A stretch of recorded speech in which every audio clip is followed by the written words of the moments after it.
Continuing on here in section 4.1, what steps transform the parent quadratic function to y equals negative 2 times the quantity x plus 1 squared plus 3? Well, remember our parent, or our vertex form is a times the quantity x minus h squared plus k. My a value is 2. That's going to be my stretch. So 2 is a stretch vertically by a factor of 2.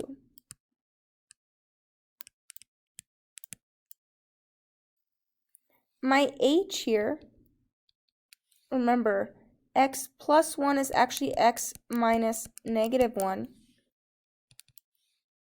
So my h value is negative 1. On the inside, if it's a plus, I'm actually going to go to negative 1 by going left horizontally.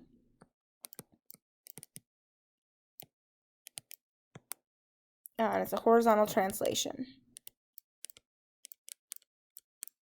1 unit.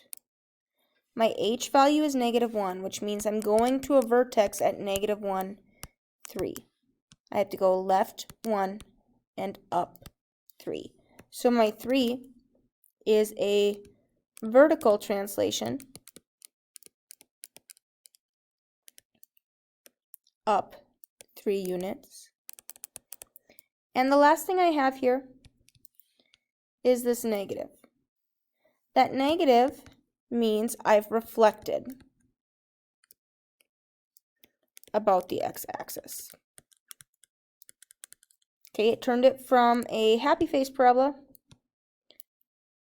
if it's positive, to a sad face parabola if it's negative. And since my parabola is negative, it's been reflected. Keep in mind here, the 2 is a stretch, the negative is a reflection. Those are two different translations. So if I take away all those translations, I have just left y equals x squared, my parent function.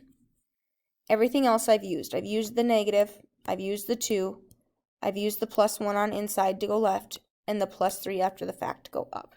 And what I'm left with is y equals x squared, my parent function. And that's how we know that we've used all the things that are translations. Keep in mind, though, that right here, this negative 2 is a 2 for a stretch, and a negative, that's a reflection. Two different translations there. Now, feel free to pause here and give this a try if you'd like. Again, we have y equals a x minus h squared plus k. And we're trying to get rid of everything so that all we're left with is y equals x squared. Everything else is going to be some type of a translation. So, the 2 here, my a value, is a stretch. If it's being multiplied in front, that's a stretch by a factor of 2. And it's a stretch, not a compression, because it's more than 1. On the inside, I have a plus 2. That means I'm going to go left 2. It's a translation horizontally.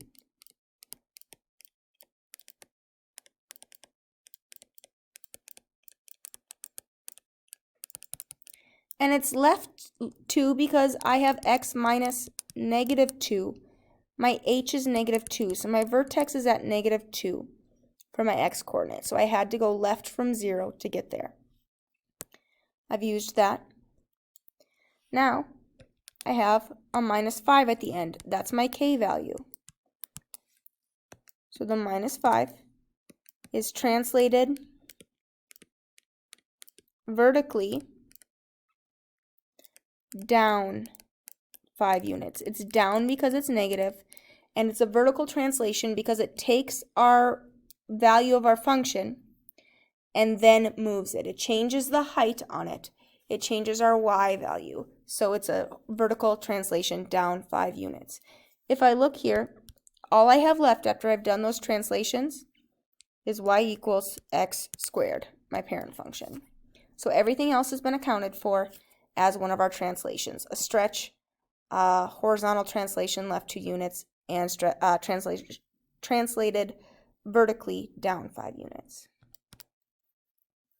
Okay, now we are going to graph this same function. So I know I'm going to stretch by a factor of 2.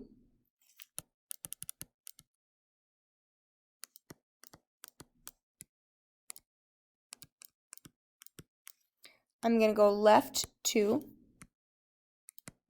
and I'm going to go down 5. So I'm going to put my parent function on here first.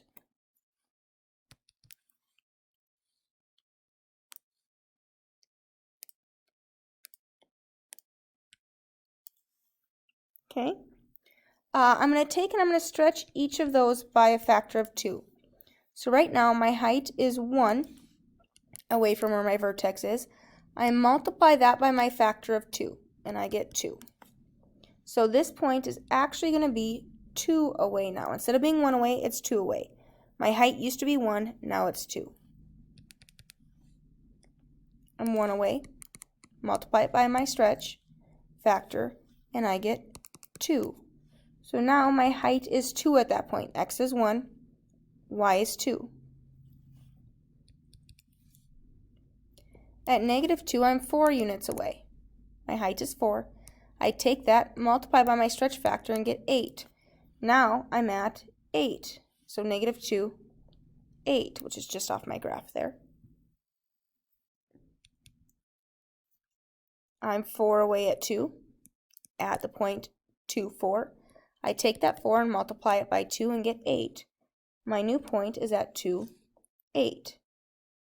Okay, my height is twice as far as it was before. It's been stretched by 2. And again, my vertex stays right where it is.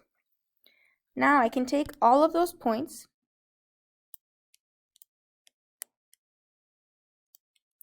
and I'm going to translate them left 2 and down 5. So each point goes left 2, down 5. There's my vertex. Left 2, down 5. Left 2, down 5. Left 2, down 5. Left 2, down 5. We can double check our vertex real quick. I have it at -2, -5. If we check our function up here, h is -2, k is -5. So our vertex is in the right spot. And we can connect our dots here with a curve. Both sides are going to be symmetric. It's hard to draw them that way. Not very great curves there, but they go through those points, my purple points, and that is the graph of my function. And example 5, there's a picture on page 198, and I have it here as well, that shows the jump of a dolphin. We want to know what quadratic function models the path of the dolphin's jump. So we have a graph here. So whenever we have graphs or deal with graphing, the best form to use is going to be vertex form. That's the only form we know right now, but we're going to get into another one in the next section. So I'm going to start off with my base form for vertex form, a times x minus h squared plus k. I'm going to plug in what I know. First of all, my y equals my x minus and my squared stay. Those are my framework. The values I need to plug in then are my a value, my h value, and my k value. Well, h and k are our vertex. Those are fairly easy to figure out. They happen at our highest or our lowest point. Here, our highest point. And I'm going to go ahead and say that's about here. So I'm going to say my vertex is at 3, 7. It might be a little bit closer to like 3.2, but we're going to go with 3, 7. Nice and easy to plug in here. Finding my a value isn't quite as nice and simple. So what I'm going to do instead is I'm going to leave that a there for now. And I'm going to pick another point along this curve. I'm going to say that we hit at the point here, let's go 9, 4. That's pretty close. Okay, so 9, 4 is also on my curve. That's another x and y that I know.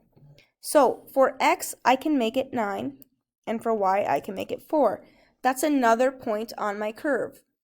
Okay, that has to work in this equation. because this equation is for this specific curve.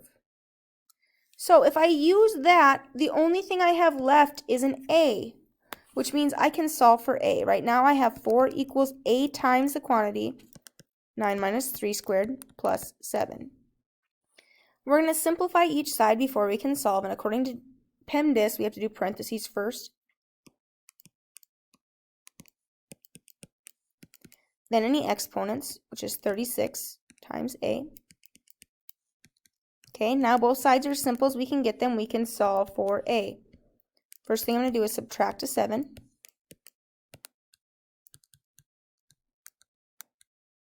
To get a by itself, we get rid of multiplication by dividing. I'm going to reduce there and get negative 1/12. Now, I know that's my a value, so I can substitute that in here for a. Remember, our framework is the y equals x minus and the squared. We plugged in our vertex, that highest point here, for h and k. And now I know my a value is negative 1/12. Double check real quick. It says I got a negative value here, which I should because we have a sad face parabola. So it should be negative. So y equals negative 1/12 times x minus 3 squared plus 7. Don't forget your squared there. We need to know that it's quadratic. So we can pick any other point along our line. 0, 6 would have been pretty close. We could have maybe used that as well. Any other point along our line, along our curve, to figure out what our a value is. Now feel free to pause here and give this a try if you'd like. Suppose the path of our curve, of our jump, changes so that the axis of symmetry becomes x equals 2 and the height stays the same. If the path of the jump also passes through the point 5, 5, what quadratic function models this path? Well, we're going to start off with our base form. That's our vertex form of a quadratic, any quadratic. Now, for this situation, we're going to plug in some things that we know. That's our framework. That part stays the same every time. Our x and our y stay, so does our squared because it's quadratic. We're going to plug in our h and our k values. Remember, x equals h is our axis of symmetry. That's telling me h is 2. It's telling me the x coordinate of my vertex is 2. The height stays the same, so we're going to use the same k value as we did on the last example. So our dolphin didn't jump any higher or lower, still jumped a maximum of 7, but just changed where that maximum happened. It happened at 2 here instead of at 3. Now, we don't know what a is, but we can use some more information here. We know that we went through a point 5, 5. So that 5, 5 I can plug in for x. X is 5, y is 5. And that gives me the information that I need in order to solve for a. I have one variable that I need to find, so I can and only one equation, which means I need to put in the x and y. Remember, we need at least as many equations as we have variables. So since I only have one equation, I can only have one variable. I've got to plug in that x and y of the additional point. We're going to use Pemdas to simplify first. 5 minus 2 is 3. Squared means 9. Again, that's still times our a and plus our 7. So right now I have 5 equals 9a plus 7. To solve here, we get rid of any adding or subtracting first. Get rid of a plus 7 by subtracting 7. Get rid of multiplication by dividing. And here I get a to be negative 2/9. Now that I know what a is, I can plug that back in here to my function. Again, our framework is y equals x minus and squared. That part is always there. Unless we have minus 0, then we don't need the minus. Okay. My vertex, or my h value and k value, were 2 and 7. And my a value is negative 2/9. Again, double check. It's jumping, so it's going to be a sad face parabola. And we have a negative here. So we can at least check that part. Quick recap here. The graph of any quadratic function is the transformation of the graph of the parent quadratic function, y equals x squared. Vertex form is here. Axis of symmetry is the line that divides the parabola into 2 halves, and it's found at x equals h. And the vertex is hk. It's the intersection of the parabola and